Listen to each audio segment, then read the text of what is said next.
Central Park at the Sun Hive.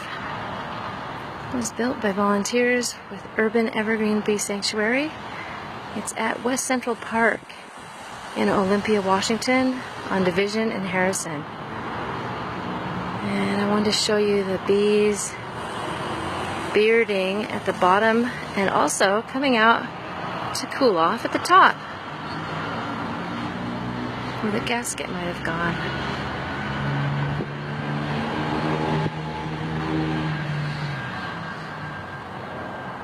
I'm going to back out and come up here.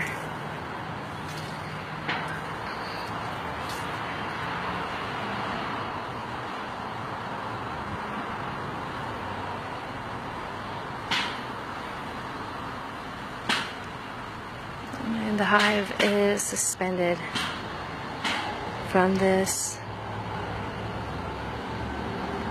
10-foot tall cedar shaked shelter on a pulley system.